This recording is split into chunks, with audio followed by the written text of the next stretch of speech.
La voz es el sonido del alma y el cuerpo su vehículo. En este laberinto de palabras y emociones, con el alma te damos la más cordial bienvenida. Conduce Silvia Verónica.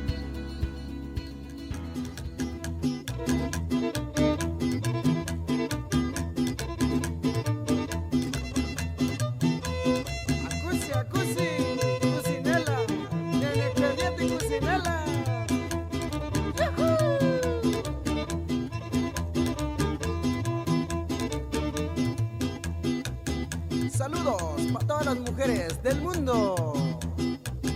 Ai kusundala kui pita mai kui tamale me tamu yama te chale papa te bari kare tema kui tarai suira ya o me me kame che tau nya chule che panu kwasi ya te ni va e kama a ema kata ko uti sele be mo tai ne ya o me me kame che tau ne ne kusundal chita chita chita pine pine pine be du pine ya o me me kame che tau ne kusundala Hete Cocinela Pamparios.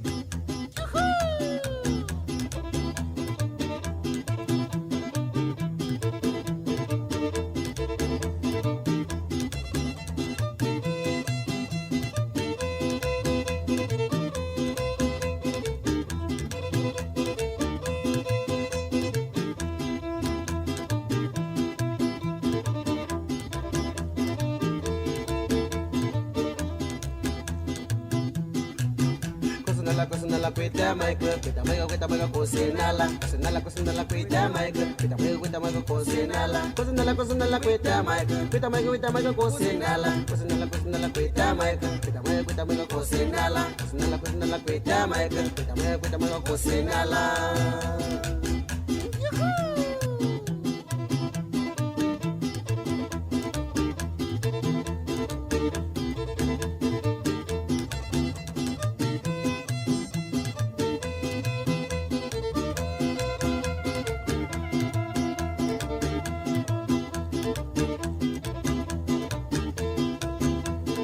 Saludos para las panaderas y panaderos del mundo. Acusi, cocinela.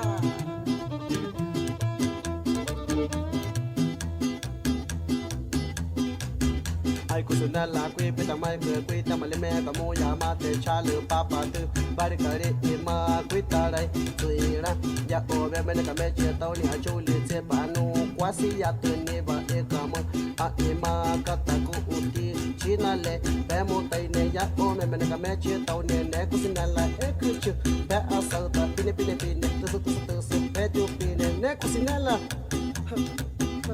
Hete Cocinela Pamparios.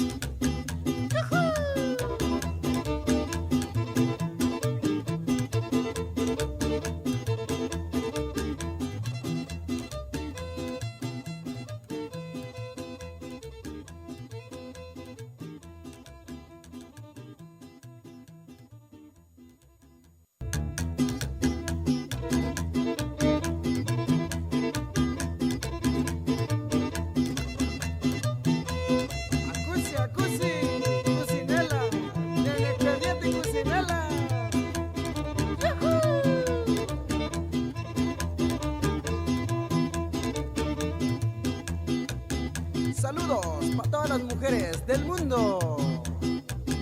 Ai kusunda la kui pita mai kui tamale me tamu yama te chale papa te bari kare tema kui tarai suira ya o me me kame che tau nya chule che panu kwasi ya te ni va e kama a ema kata ko uti sele be mo tai ne ya o me me kame che tau ne kusundal chita chita chita pine pine pine be du pine ya o me me kame che tau ne kusundala Hete Cocinela Pamparios.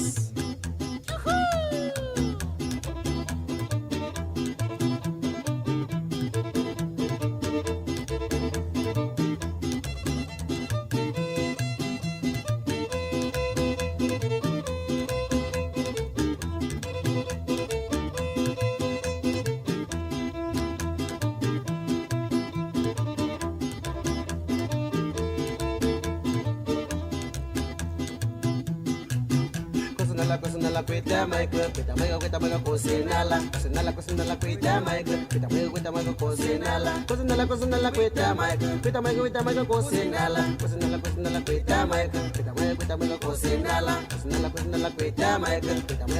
cocinala.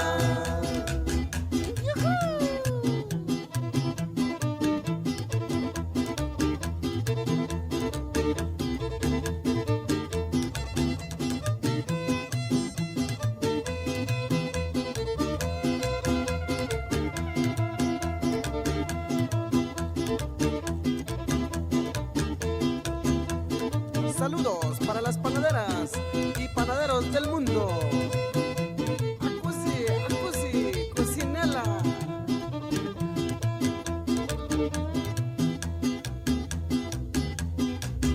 Ai cocinela, cuita maico, cuita maleme, pamoya mate, chale, papa, baricare, ima, cuita rai, tuira, ya ove mene kameche, tauni achuli, sepanu, quasi ya tuneva, ekama, a ima, kataku, uti, chinale, pemo taine, ya ome mene kameche, tauni, ne cocinela, ekuchu, pe asauta, pine, tusu, petu, pine, ne cocinela. Cocinela, Juan Dios.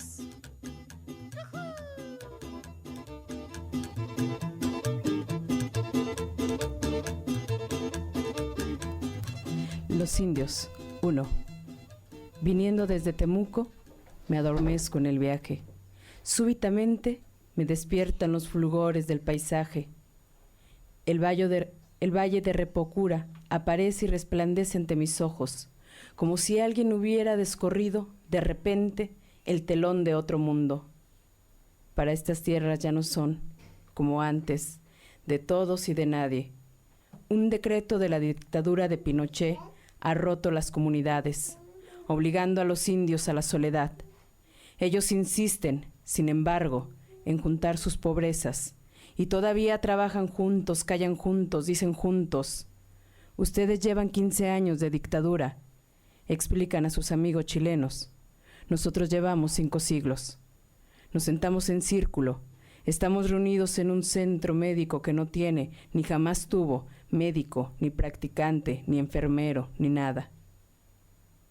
Una es para morir, no más, dice una de las mujeres. Los indios, culpables de ser incapaces de propiedad privada, no existen. En Chile no hay indios, solo chilenos, dicen los cárteles del gobierno. ¿Qué tal? ¿Cómo están? Bienvenidos a este programa, La de la Voz, Silvia Verónica. Les saluda hoy sábado, se me va el número del sábado que estamos, sábado 6 de agosto. ¿Qué tal? Espero que tu tarde del día de hoy, es la 1:00 con 12 minutos, espero que esté siendo agradable, que esté siendo un sábado de aprendizaje, de satisfacción, pero ¿sabes qué? Sobre todo de descanso. Agradezco a las personas que nos siguen ya en la transmisión en Facebook, esto en silvia.veronica.radios. Agradezco, por supuesto, también a mi compañera en controles, Ale Magallanes. Les recuerdo que estoy transmitiendo completamente en vivo desde Avenida Niños Héroes 1555, sexto piso, acá en Radiorama de Occidente. Recuerden que después de este programa sigue Con el Alma en el 1480. Entonces, bueno, después de sintonizar acá a través de tu 1250 de AM o bien a través del www.dk1250.mx, puedes continuar sintonizando a través del 1480 de AM o bien en www.radioramadeoccidente.com. Y ahí donde dice 1480 le das clic y voilà, nos estarás escuchando a las 2 en este momento a través de la DK 1250. El día de hoy comencé con esta canción, no sé si tú ya la habías escuchado o no la habías escuchado, estoy casi segura que sí, porque es una canción muy famosa, una canción que estuvo ahí como mucho en boga en un tiempo, ¿no? Entonces, bueno, esta canción de El Venado Azul, Cuchinela, espero que la hayas disfrutado y continúe como ya es costumbre para hacer una especie de marco con la intención de conectar el alma con el cuerpo, con la intención no solamente de oír, sino de escuchar, de sentir también las palabras. Bueno, un relato del señor Eduardo Galeano que se llama Los Indios Uno y que nos habla, bueno, pues de los indios chilenos y qué les pasa, ¿no?, en la dictadura de Pinochet. Esto sirve como marco para nuestro programa el día de hoy. Si tú me sigues a través de las redes sociales, ya sea en Instagram, la Silvia Verónica, o en Facebook, silvia.veronica.radio, más o menos sabrás ya de qué vamos a hablar el día de hoy. Y si no, pues te lo digo. Pero antes de decírtelo, quiero presentar a mi invitado, porque entonces, a partir de ello, por supuesto, vamos a inaugurar este tema. Te voy a hablar un poco de mi invitado. Mi invitado es joven, es muy joven. A mí me lo parece para el tremendo currículum que tiene, para el tremendo trabajo que desarrolla. Y bueno, pues ahí te va. Escucha, desde su nombre te va a parecer exageradamente interesante como a mí. Sonido del agua. Antonio Hayuanemi. Es integrante del pueblo indígena Wixárika, intérprete y traductor de lengua wixárika. Es maestro de lengua y cultura wixárika en el colectivo Rutas Compartido. Es cofundador y secretario del colectivo llamado Jóvenes Indígenas Urbanos en la Zona Metropolitana. Y el día de hoy me acompaña acá en la cabina para hablar acerca del Día Internacional de los Pueblos Indígenas, el cual, como sabes, es el 9 de agosto. Pero no solamente está el día de hoy Sonido del Agua conmigo, sino que también me acompaña un gran amigo, Joseph, está acá con nosotros, y bueno, ahorita platicaremos. Y aparte de eso, ¿qué les digo? Sonido de Agua nos trajo aquí su hija, su compañera, están con nosotros en la cabina, y bueno, pues tendremos oportunidad también de charlar con ellos. ¿Cómo estás, Antonio? Bienvenido. Ay, ríeme. Y que aku ne ibama, wiraitari. En renta mate varita ya recata quiere receta enieka. Te puta en la radio, eche te rato año. Y que tu carima cami ti hetsi meme. Bueno, pues muy bien, me siento bien, estamos aquí pues para conversar, compartir lo que haya que compartir. Son grandes oportunidades porque no tenemos siempre espacios en los medios de comunicación. Y creo que es una forma de pues hacer notar, ¿no?, quiénes somos los pueblos indígenas, qué nos caracteriza, que nos conozcan y que sepan cuáles son nuestras realidades. Eso, a mí me pareció interesante a partir de charlar contigo, con Gil, que pudiéramos hablar justamente eso y comenzar así casi por el principio, ¿no? ¿Qué es un pueblo indígena? ¿Quién es un indígena? ¿Qué se le llama indígena? Pues en México existe la connotación de que pueblo indígena pues es una sociedad, ¿no?, que está unida por la cultura, que tiene un mito, un origen común, un sistema organizativo, político, económico, cultural. Puede ser total o parcial, porque sabemos que son sociedades. Quizás su característica principal es que han prevalecido antes del Estado-Nación mexicano. Eso es lo que en México entendemos por pueblos indígenas. Y lo que decía es que pueden estar íntegramente de alguna forma o parcialmente, esto derivado pues justamente por el proceso de colonización, que muchos pueblos pues se han perdido, quizás algunos elementos culturales, elementos políticos, elementos económicos. Sin embargo, su característica principal es tener esa conciencia histórica de ser un pueblo antes que México. Yo creo que todo un tema ahí bien interesante. Ayer justo platicaba con Joseph, que está acá. Joseph, salúdanos, cuéntanos. Tú vienes acá también como parte de una investigación. Sí, Vamos a acercarnos un poquito al micrófono para que podamos escucharlo. Bueno, la verdad yo vine para escuchar nomás, es que siento que me hicieron trampa, pero sí, aquí estoy. Sí, soy investigador literario, ¿no? Entonces me interesan las literaturas del mundo y recientemente máquinas, diría en plural. Entonces apenas estoy aquí para conocer un poco más del pueblo wixárika. Gracias Joseph por estar acá y bueno, sí tímido al micrófono, que ya en otra ocasión te había invitado y justamente me decías, bueno, no, mejor yo escucho. Sí. Oye, Antonio, pero bueno, justo hablábamos un poco ayer con Joseph acerca de los diferentes cambios que se ha tenido. Hablaba con Gil y pensaba de repente me decía Gil, bueno, es que no es solamente la lengua, es que no solamente es la vestimenta, y que de repente nosotros creemos, y digo nosotros pensando como en lo general de Guadalajara, no sé, la gente creemos que de repente entonces la vestimenta o el lenguaje tiene que ser ahí como lo principal. Sin embargo, bueno, no, tienen también otras formas del acomodo político, tienen otras formas, como ya lo dices tú, que la tierra les pertenece antes que el Estado mexicano. Sin embargo, es curioso también pensando en la marcha que hubo en marzo, en la caravana justamente que van los pueblos wixárikas de acá de Jalisco. Bueno, parece entonces que la tierra está respaldada por la corona. Es decir, a los pueblos wixárikas lo respalda la corona. Fue un criterio utilizado, ¿no?, para reconocer la legitimidad de la pertenencia de la tierra en México.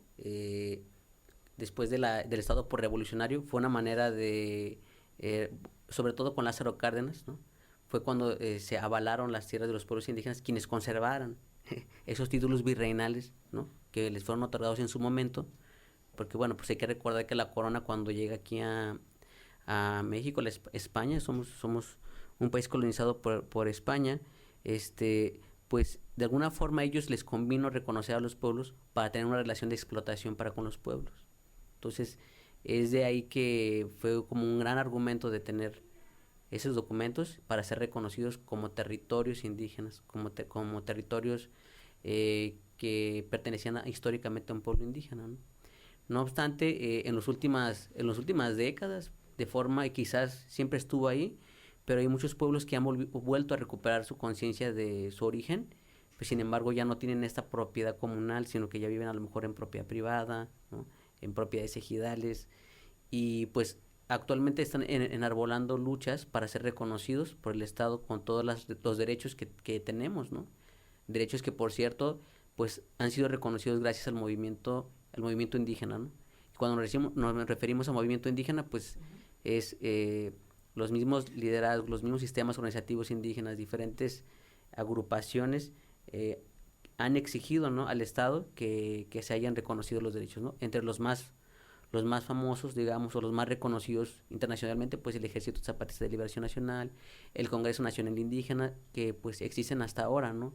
Ya no a lo mejor con esa influencia en lo nacional, pero que sí dejaron un legado de derechos que fueron reconocidos. Entonces, por ahí va la cuestión.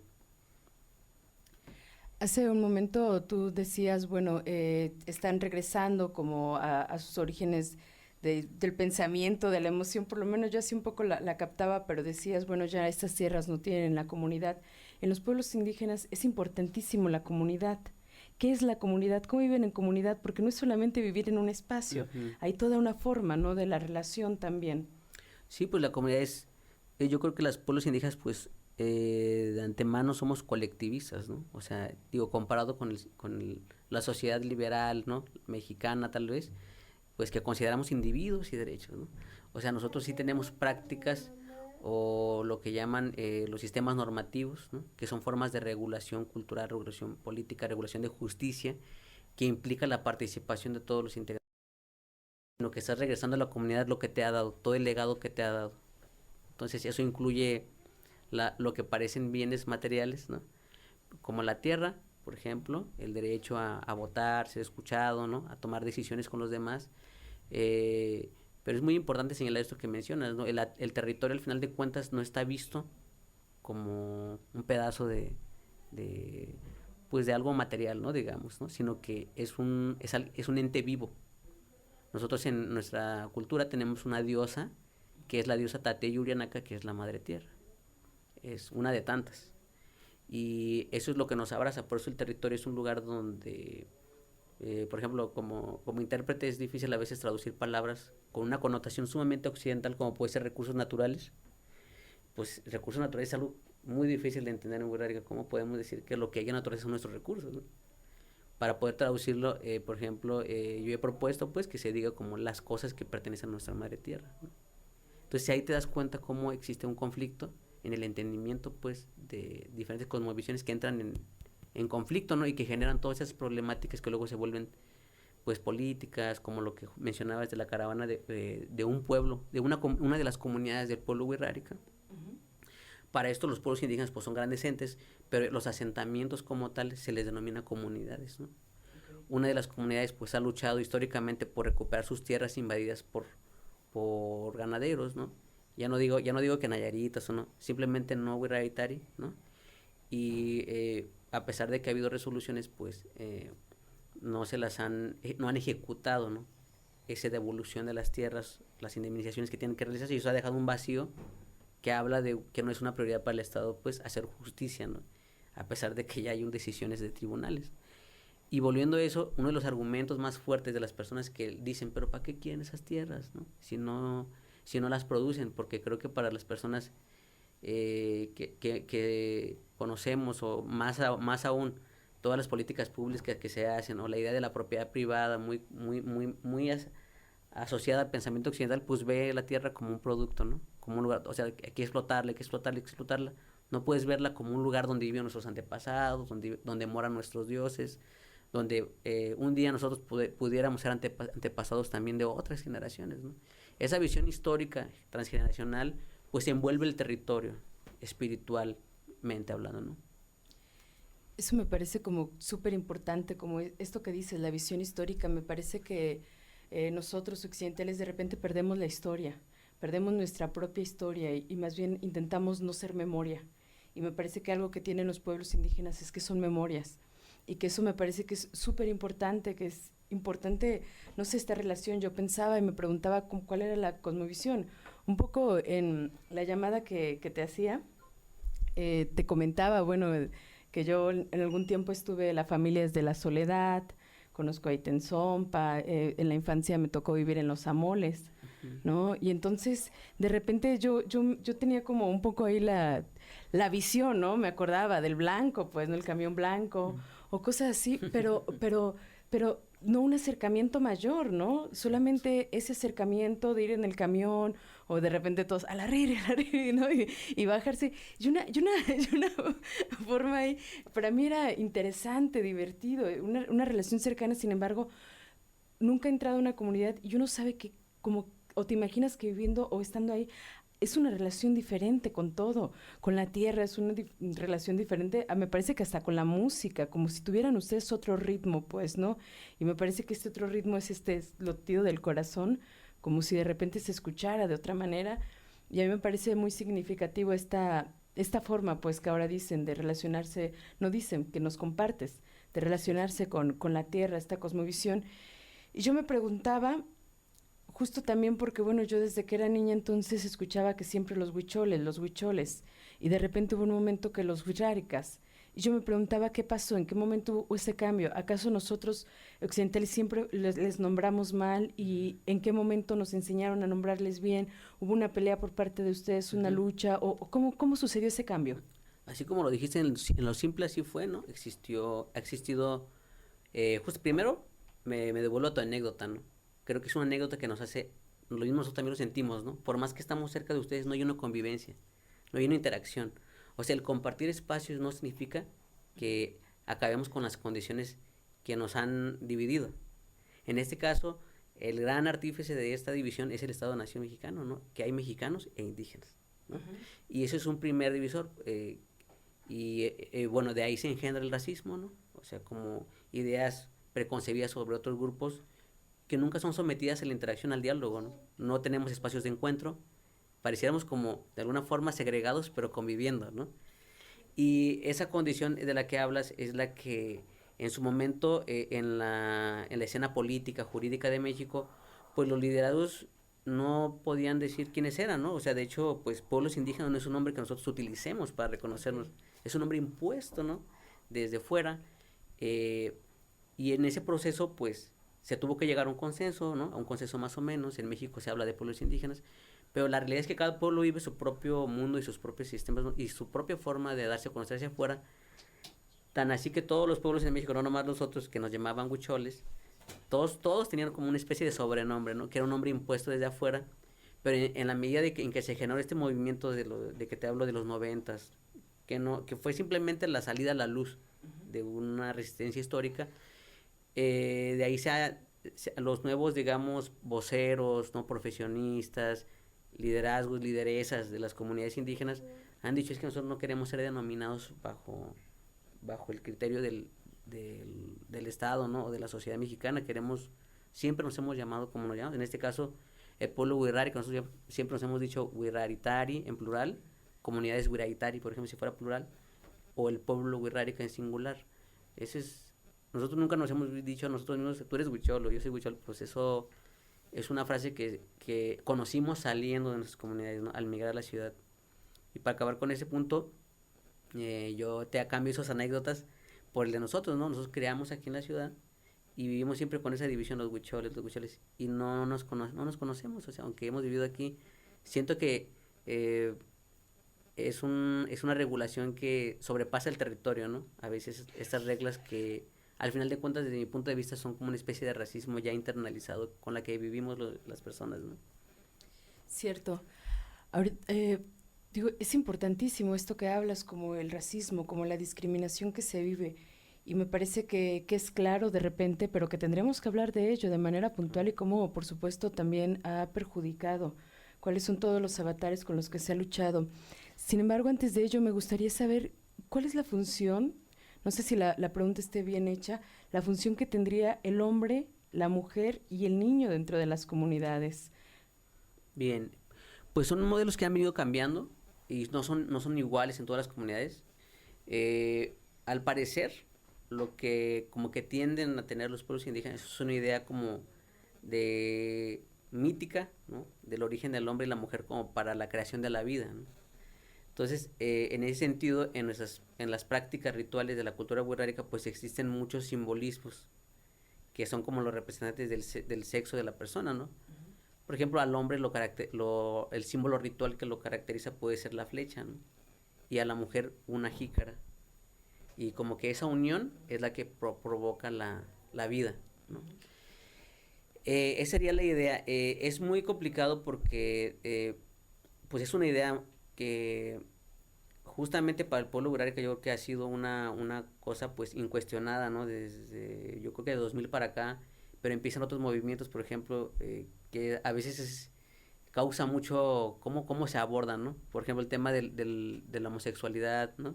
De liderazgos jóvenes que están hablando de estas otras realidades, ¿no? Que existen y muchas veces ponen en tensión esos modelos tradicionales de lo que es el hombre y la mujer, ¿no? Porque dicen, bueno, pues si tú no ejerces una de esas funciones rituales en las prácticas, pues tú no eres alguien dentro de la cultura, ¿no? Entonces, pero esa ha sido la idea del complemento del hombre y la mujer como para la creación de la vida, ¿no? Acá ya metiste el tema de la homosexualidad y me gustaría que pudiéramos andar en ello, pero también algunas otras como la psicosis o la locura. Se dan dentro de las comunidades, sabemos también los rituales, sabemos es mucho decir, por supuesto, ¿no? Uh-huh. De alguna manera estamos pocamente enterados y mucha gente ya lo toma como una cosa de moda, incluso el peyote, y que a mí me parece que es una cosa importante. Venimos. De Poetas y Locos, todos tenemos un poco. Regresamos. El lenguaje como traición. Les gritan verdugos en el Ecuador. Los verdugos llaman verdugos a sus víctimas. Indios verdugos, les gritan. Cada 3 ecuatorianos, 1 es indio. Los otros 2 le cobran cada día la derrota histórica. Somos los vencidos. Nos ganaron la guerra. Nosotros perdimos por creerles. Por eso, me dice Miguel, nacido en lo hondo de la selva amazónica, los tratan como a los negros en Sudáfrica. Los indios no pueden entrar a los hoteles ni a los restaurantes. En la escuela me metí a palo cuando hablaba nuestra lengua. Me cuenta Lucho, nacido al sur de la sierra. Mi padre me prohibía hablar quichua. Es por tu bien, me decía. Recuerda, Rosa, la mujer de Lucho. Rosa y Lucho viven en Quito. Están acostumbrados a escuchar. Indio de mierda. Los indios son tontos, vagos, borrachos, pero el sistema que los desprecia lo que ignora, porque ignora lo que teme. Tras las máscaras del desprecio asoma el pánico, esas voces antiguas, porfiadamente vivas. ¿Qué dicen? ¿Qué dicen cuando hablan? ¿Qué dicen cuando callan? Eduardo Galeano, el libro de los abrazos, escuchar con los ojos, los indios Dios 2, y continuamos con este tema. Y bueno, te hacía yo una serie de preguntas ahí que es un poco de lo que estábamos hablando antes de salir del corte comercial. Te veo que te quedas pensando, reflexionando. ¿Quieres hacer un comentario quizá de la lectura? No, pues creo que, no sé, a lo mejor a veces para la gente que no ha vivido un tipo de opresión, puede decir, ay, pues, ¿será que habrán llegado a tal grado, no? O sea, a tal grado de humillación. Y es cierto, o sea, nuestros abuelos, nuestros papás vivieron con esa humillación, ¿no? De que nos decían, es que tienes que ir a la escuela para que no seas, ¿no? Para que no seas tonto, para que aprendas, porque ellos sentían que sus saberes eran, ¿no? Y hubo esa tendencia de los primeros maestros, ¿no? Por ejemplo, en la Sierra Hurárica, pues, era lo primero. Los maestros eran como que, wow, son los que ya se superaron porque, ¿no? Y cuando llegaban volvían a la comunidad eran como que ellos nos van a ayudar a salir adelante, ¿no? Y bueno, hubo varios, obviamente no todos los maestros Wiraitari compartían esa postura. Esto no solo es de los maestros Wiraitari, podríamos decirlo incluso maestros indígenas en México. Okay. Fueron preparados para que castellanizar, para hacerlos vivir el progreso, ser mexicano, ¿no? A todos. Pero muchos de ellos pues no cayeron en ese discurso, ¿no? Y voltearon la tortilla, ¿no? Y fueron quienes justamente fueron los que mitigaron todo este movimiento de defensa de los derechos a través de los liderazgos y las organizaciones que en aquellos tiempos había. Pues eso ha sido la realidad, ¿no? O sea, tengo un amigo nahua, por ejemplo, que él habla de cómo cuando hablaba en nahua, en la escuela, desde su comunidad, los maestros pues, lo vestieron de mujer y lo pusieron en el patio, ¿no? Como un ejemplo de que no debes de hablar nahua en esa escuela, ¿no? En la Sierra Wixárika había una telesecundaria en que multaban a los niños que hablaban en Wixárika, ¿no? Los maestros multaban a los de ellos, pues, para impedir que... Inclusive muchos padres de familia Wiraitari, por pensar que era mejor, le decían, pues, no vayas a la escuela donde enseñan los maestros wirras, o sea, prefiero que vayas allá donde sí te enseñan bien, o a la ciudad mejor yo puedo pagar, porque ahí sí vas a aprender. O sea, sí ha habido pues una relación de racismo interiorizado, ¿no? Uh-huh. Y lo mismo para los mestizos, ¿no? O sea, y las mestizas, pues llegan con una actitud muchas veces como de superioridad, ¿no? Y el problema es que en México el racismo, pues, he leído algo sobre eso. Hay una publicación que está en la página de CONAPRED, en la que habla del racismo mexicano. ¿Cuál sería la característica? O sea, en México no es el desprecio abierto. O sea, no yo te digo, hazte para allá, ¿no? Aquí en México tiene que ver con que tú hablas esa lengua, tú eres de esa cultura, la mía es la mejor. Te voy a desaparecer no como persona, pero te voy a desaparecer culturalmente con toda tu... Ese es el racismo que se practica en México con los pueblos indígenas. Y pensaba en esto que decías, y bueno, pues sí, ¿no? Tienen el Dios más grande, entonces, ya occidentalizados tenemos el Dios más grande, digo, yo no estoy ahí en la religión, pero, uh-huh. Pero en ese sentido, ¿no? Como, pues, acaparar, tomar, creer que se es mejor, que se es más grande, quien tenga el Dios más grande casi siempre dicen que gana, pues, ¿no? Así es. Y bueno, antes de ir al corte nos quedamos con una pregunta acerca de la homosexualidad. Uh-huh. Dentro de las comunidades, ¿hay homosexualidad? ¿Cómo se vive la homosexualidad? Uh-huh. ¿Es aceptada, no es aceptada? ¿Cuáles fueron? Y si hay, ¿cómo fue no sé si suerte de destape? Uh-huh. Y también pensaba en la esquizofrenia, pensaba en la relación que ustedes tienen tan cercanos, y lo digo desde el lugar, desde el desconocimiento, desde donde creemos conocer todos en su relación con la naturaleza y con las drogas, o específicamente con el peyote, que para ustedes no es como una droga, hasta donde entiendo, pero como toda esa relación, y que de repente desde la psiquiatría se sabe que la relación con ciertas sustancias, sobre todo alucinógenas, puede llevarnos a la esquizofrenia o a la psicosis. En este caso, ustedes, y con su práctica, ¿han enfrentado situaciones de esquizofrenia? Pues sí, mira, ahí pues estamos hablando del tema de la salud y enfermedad, que pues ha habido no sé cómo podemos llamarle, todo se ha leído desde Occidente, ¿no? O sea, como que las enfermedades pues, son los males y los bienes, ¿no? Todo se mide contra lo Occidente, ¿no? Entonces, desde luego allá siempre ha habido también de enfermedades, ¿no? Que han llevado como a esto que tú puedes llamar esquizofrenia o la psicosis, cosas que tú mencionas, y pues se asocian a veces como castigos de los dioses, ¿no? A veces existen unas plantas que son muy poderosas que también son dioses y que pueden hacer ese tipo de daño, ¿no? Aunque también es cierto que ha habido una gran tensión con la medicina occidental, ¿no? Porque en muchas ocasiones el remedio o la curación pues tiene que ver justamente con atender a esos dioses, a esos que te están haciendo que tú tengas ese tipo de manifestaciones, ¿no? Esos al final de cuentas pueden ser dioses, pero también pueden ser como digamos, pendientes que dejaron nuestros ancestros, ¿no? O sea, nuestros abuelos, nuestros bisabuelos, ¿no? Y que nos están repercutiendo porque hay algo que no se ha arreglado, ¿no? Eso solamente lo puede saber el maracame o la maracame, que son nuestras figuras de sabiduría y de personajes de sanación. Son ellos quienes a través de sus cantos sagrados pueden saber el diagnóstico que tú tengas y si existe una solución en nuestro propio repertorio de ¿cómo te podría decir? De soluciones, ¿no? Hay casos en los que no ha habido esa solución cultural y entonces pues se aplica pues lo que es la medicina occidental, ¿no? Realmente yo hasta donde tengo conocimiento no te podría hablar de un umbral grande porque conozco 2 o 3 casos de esquizofrenia, por ejemplo, que pues por un lado las familias tratan de llevarlo con chamanes, con diferentes chamanes para tratar de remediar ese mal en su origen cultural, pero también al mismo tiempo les dan medicina que le dan aquí, por ejemplo, ¿no?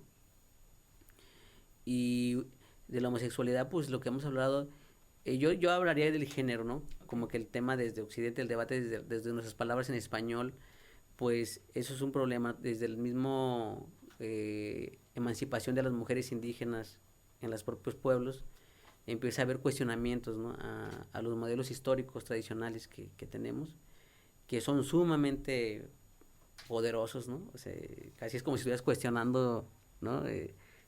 Algo sagrado, ¿no? Por eso se vuelve un problema para las personas que tienen identidades diferentes, ¿no? En el caso de los jóvenes del movimiento LGBT, que ahorita ya algunos liderazgos están tratando de hacer valer su existencia, ¿no? Pues se han enfrentado muchísimo a al propio rechazo, digamos, de la gente de las comunidades que tienen estas ideas súper conservadoras, ¿no? Que creen que se van a contagiar, ¿no? Que creen que es algo que no está bien, ¿no? Y moralmente que no está bien que sean gays y que usen el traje tradicional wixárika porque no representa esta mitología de la dualidad, ¿no? Uh-huh. Entonces, realmente su vida es muy, muy complicada, a mi parecer. Yo no podría hablar por ellos, ¿no? Jamás.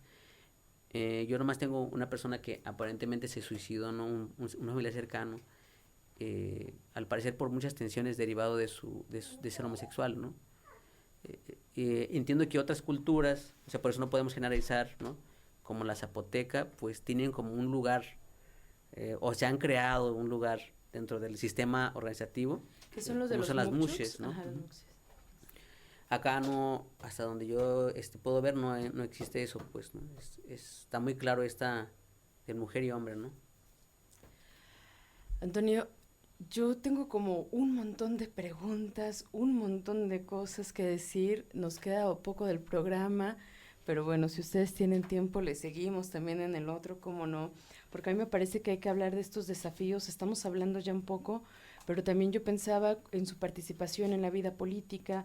Pensaba, ahora, bueno, vemos a los muches y está la primera diputada muche, ¿no? O sea, es la primera que ha llegado a nivel nación. Vemos también que en Chile está el cambio constituyente y cómo están pasando los mapuches, los collas, como todas esas cosas me parece que de repente podemos hablarlas y que podemos abordar ahí. Ustedes tienen participación directo como, no sé si la palabra política me parece que la política la hacemos todos, uh-huh, pero como si en las instituciones políticas, por decirlo así. Sí, entiendo. ¿Y cuáles son estos avatares, cuáles son estos retos también que llevan? Sí, no, pues la política, para empezar, en las comunidades Wiraitari o en la mayoría de los pueblos indígenas que tienen un territorio, pues es una práctica, o sea, todos somos políticos, ¿no? Uh-huh. Sobre todo si eres hombre, ¿no? Pues existe una cultura de las reuniones colectivas para tratar asuntos públicos, pues, desde que tú ya tienes una familia, o desde que tienes, o sea, que puede ser antes de los 18, ¿no? O sea, estamos hablando de otra cultura, otra realidad, porque la gente allá, pues, para vivir, para poder tener una familia, saber trabajar, pues no ocupa llegar a los 18, ¿no? Entonces vamos suponiendo que ahí, claro, hay que hablar, ahí también está ahí como que el tema del género, que también es una de las grandes discusiones en nuestras propias comunidades, ¿no? Que también ha venido cambiando, ¿no? El caso es de que, ya se me olvidó de qué estamos hablando. Del tema del género, y así. ¿Qué te parece si en lo que te acuerdas vamos en este momento a... vamos en este momento a un corte, ya venimos. Encontrar tu voz es encontrarte contigo mismo. Regresamos. Estamos de regreso acá en tu programa Desde el Alma, hablando del Día Internacional de los Pueblos Indígenas, hablando acerca de, ya no sé cómo decirlo, pues, ¿no? Porque me parece, bueno, que ya Sonido del Agua nos ha dejado claro que ellos mismos no se autodenominan de esa manera. Entonces, bueno, de cualquier manera, como para fines prácticos, bueno, estamos hablando acerca de los pueblos indígenas, y antes de salir el corte yo te dejaba, Antonio, una pregunta, pero para ti que me escuchas como cada sábado, quiero decirte que vamos a continuar con esta charla en el siguiente programa, en el 1480, ahorita en punto de las 2, para que nos sintonices también por ahí. Y entonces, Antonio, yo te decía, bueno, esta participación, ¿no? ¿Cuál es la participación de los Wirra, quizá, que es la comunidad de la que tú formas parte? ¿Cuál es la participación dentro de las instituciones? Sí, entonces, primero la comunidad, estaba hablando yo de la participación política, que es una cultura que traemos, ¿no? Como de hablar en público o muchas cosas de esas. Obligaciones, ¿no? Los cargos, desde tu familia tienes que trabajar, pues pronto, ¿no? O sea, como el niño, no es como el niño occidental que pues nada más está jugando y ya, ¿no? O sea, además de jugar, pues también tienes que colaborar. Entonces, toda esa cultura política pues nos va permeando desde jóvenes o desde niños. Y en esas pues hay gente que se ha profesionalizado, hay gente que ha tenido lugares públicos en el municipio, en los municipios, más bien dicho, en el estado también, e inclusive hoy día pues a nivel federal, ¿no? Ellos sobre todo se han colocado en las áreas de atención indígena, ¿no? Por ejemplo, intérpretes, abogados, ¿no? Gente que influye pues en la atención del gobierno a las comunidades indígenas. Y pues lo que viene a ser en la representación, no hemos tenido como tal aquí, hasta el momento, pues algún diputado o diputada indígena en Jalisco al menos, pero pues sí ha habido gente que se ha colocado en instituciones, ¿no? Por ejemplo, actualmente el director del Instituto Nacional de Pueblos Indígenas de Delegación Jalisco-Colima es un wixárika, es de mi comunidad, y actualmente la directora de la Comisión Nacional de Prevención y Discriminación, la CONAPRED, también es una wixárika. Pues esos son algunos como pasos que hay. No he valorado, no tengo como que elementos para valorar qué cambia, ¿no? Cómo cambia, si influye en una atención de mayor calidad o no. Lo cierto es que a grandes rasgos en general, pues sí ayudan políticamente que haya estos representantes, porque influyen en que los derechos que ya están reconocidos se ejecuten más fácil. Ya estando alguien en esos niveles, pues se pueden mover cosas más fácil en pro de los pueblos. Porque la realidad es que tenemos muchos derechos, pero pues no están en la letra, ¿no? Pero en la práctica no se llevan a cabo. Y al mismo tiempo te enfrentas la tensión de la lealtad a los partidos o la lealtad a los jerarcas, ¿no? Eso es siempre, creo que, una vivencia que vive el profesionista o el indígena político que toma un puesto en la institución, siempre está dividido y negociando, ¿no? Entre la lealtad a la institución y la lealtad a la comunidad, ¿no? Que muchas veces te puede poner en situaciones difíciles, ¿no? Donde tienes que tomar partido y pues no siempre es muy, muy cómodo, ¿no? Por supuesto, también hay cosas que a veces ayudan mucho. Creo que eso es lo que pasa con esos personajes, ¿no? Que han llegado, digamos, alto, ¿no? Por decirlo así, o se han colocado en lugares influyentes. Es más política, ¿no? Y ayuda al ejercicio de algunos derechos. Pensaba, a partir de lo que dices, me surgían dos preguntas. Una de ellas, ¿cuál es la comunidad a la que perteneces? Uh-huh. Y la otra, pensaba, si entonces acaso, bien, ustedes se rigen, son autónomos y tienen como su propia forma de gobierno también, pero hay reglas también que se rompen. y me imagino que ante ello hay un castigo o no sé por nombrarlo de alguna manera, pero si acaso alguna persona ahí dice yo no estoy de acuerdo con esto, se sale y por ejemplo viene aquí a la Procuraduría y levanta una demanda, y si esto tiene fuerza dentro de la comunidad o los de la Procuraduría dirían no, porque ellos son autónomos, ¿cuál es la forma ahí en que el gobierno mexicano, por decirlo alguna así, o la ley mexicana intervendría o podría o no intervenir? Sí, es importante lo que mencionas, ¿no? A veces la gente considera que tenemos derechos especiales, ¿no? Eso es un error. Los derechos que tenemos como pueblos indígenas obedecen a otro sistema social, a otra organización, y lo que tenemos más bien es como una opción, ¿no? Una opción. En este caso, con el tema de los sistemas normativos, efectivamente en las comunidades existen las propias autoridades internas, ¿no? Las propias autoridades que imparten la justicia, se podría decir, a través de juicios orales, ¿no? Públicos y que llegan a estos como, lo que acá le llaman como mecanismos alternos, ¿no? Pues ahí es lo de cajón, ¿no? O sea, cómo solucionamos la problemática de forma integral en un acuerdo, ¿no? Pero las comunidades se han ido complicando. Con el alma, te esperamos en nuestra próxima transmisión. Hasta la próxima.